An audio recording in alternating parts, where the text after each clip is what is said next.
कोई शख्स दाढ़ी टोपी रख कर गुनाह करता है वो बदतरीन है, कोई शख्स बगैर दाढ़ी टोपी के गुनाह करता है वो बदतरीन है।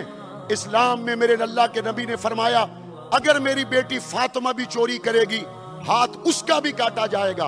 अगर कोई मदरसे के लिबादे में गुनाह करे, कोई पंजाब यूनिवर्सिटी में इफ्तिखार बलोच की शक्ल में गुनाह करे, कोई किसी तालीमी इदारे का सरबरा औरतों और बच्चों की इज्जतों से खेले, पूरा हाउस यही चाहता है कि यादगार चौक में इनको लटका देना चाहिए। ऐसे बदकुमाशों की किसी तौर पर सपोर्ट नहीं की जा सकती और हमें इससे निकलना होगा।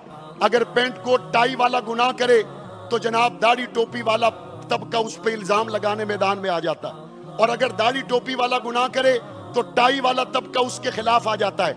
हमें इस तकसीम से निकलना होगा। हम एक नबी के उम्मती हैं, एक आदम की औलाद हैं। जो किसी बुरे फेल का इर्तिकाब करता है हमें शरी सदाएं नाफिज करनी चाहिए। और इस तरह के दीनी लिबादे में जो बदकुमाश हैं, मैं चाहता हूं इनको कुरान की सजा के मुताबिक लाहौर के बाजार में पत्थरों से रजम कर देना चाहिए। ऐसे लोगों के लिए कोई रियायत नहीं हो सकती। जो लोग उस्ताज के लिबादे में, प्रोफेसर के लिबादे में, डॉक्टर के लिबादे में, लेकिन उसके साथ मैं ये कहूंगा, अगर डॉक्टर ने आपकी बेटी का ऑपरेशन ठीक नहीं किया और वो मर गई, क्या दोबारा आप अस्पताल जाना छोड़ देते? अगर किसी प्रोफेसर ने कोई बुरा काम किया, क्या आप दोबारा अपने बच्चों को यूनिवर्सिटी में भेजना छोड़ देते? ये फर्द वाहिद का हमेशा जुर्म होता है। इदारों को कभी तनकीद का निशाना नहीं बनाया जाता। सियासी जमातों में भी काली भेड़ें होती हैं, मजहबी जमातों में भी काली भेड़ें होती हैं, मदारिस मसाजिद में भी काली भेड़ें होती हैं, यूनिवर्सिटी और स्कूल और कॉलेजेस में भी काली भेड़ें होती हैं।